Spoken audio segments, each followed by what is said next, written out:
Hi everybody, today I'm going to review the NutriChef vacuum sealer. I've been trying to find something that I would be able to seal food in the freezer so they last longer, and because I get awful freezer burns in my freezer.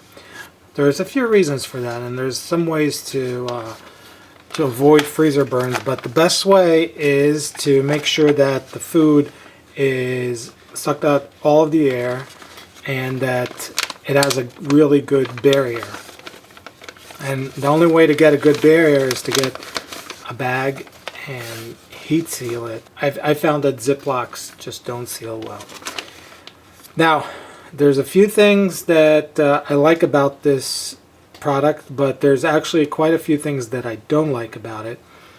And in fact, I'm not going to keep it just because of these few reasons.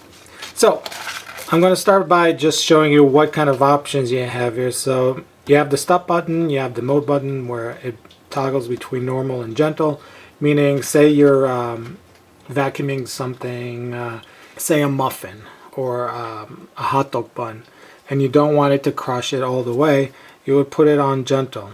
Also, there's the dry and moist setting, which I believe just shortens the time that it gives it when it gets to the max pressure. And then there's a seal function, which is a manual seal, and then there's a vac seal function that does it all in one step. So I have a bag here which has not been sealed from either side. I've been using these Nutri-Lock bags. I'm not sure that I'm too happy with them. I've had quite a few of them that lost the sealing on them, and it wasn't just with this product. So I'll put in the description a link to this product. I would suggest you avoid it. I'm going to make a different video of a bag that I actually did find that works.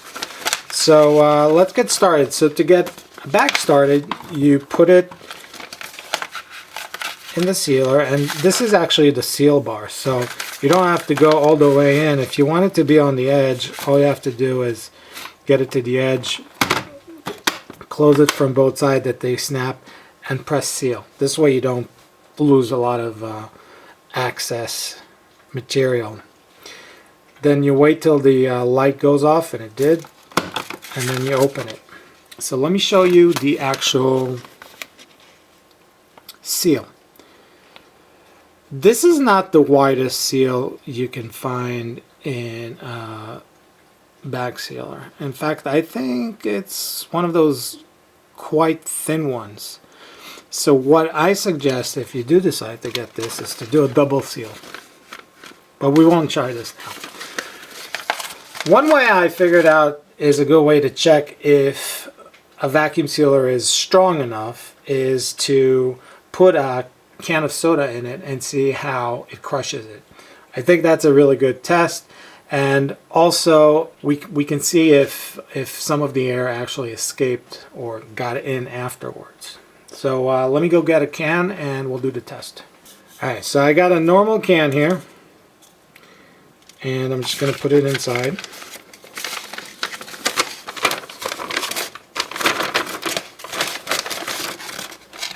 I'll just dry this area. I got a little spillage here.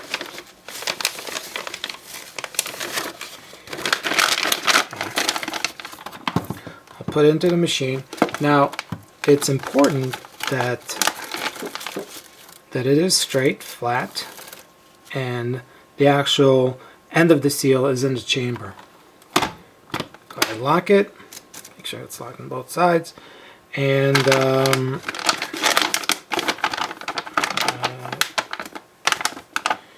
click back and seal.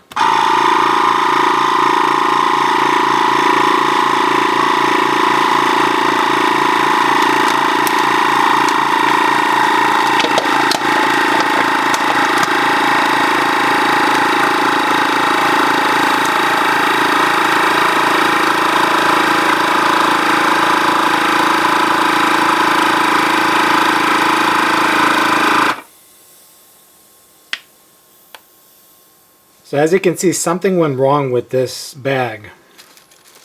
It sucked in but somehow this bag got punctured. And I've noticed that it's very easy to puncture this bag. I don't know where the actual, where it got compromised, but it did.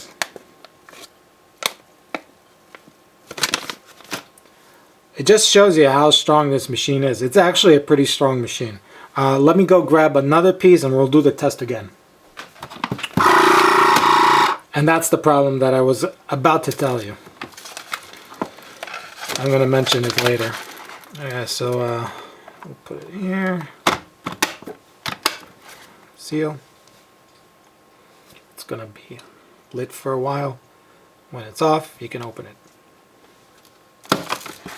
Okay, as you can see, we got a nice seal at the edge. And let me get a can.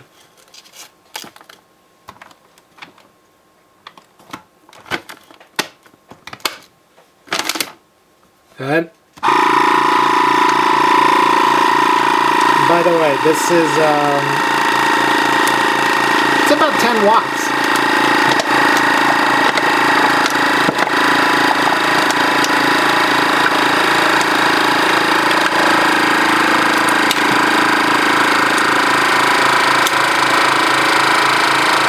And now it's 106 watts for the actual seal.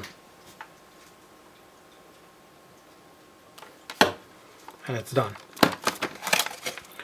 So as you can see, did a pretty good job crushing this thing. This is a pretty good vacuum.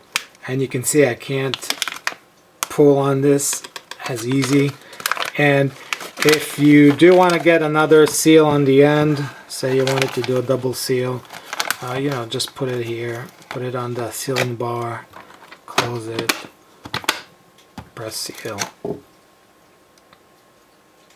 It does a pretty fast seal, I have to say.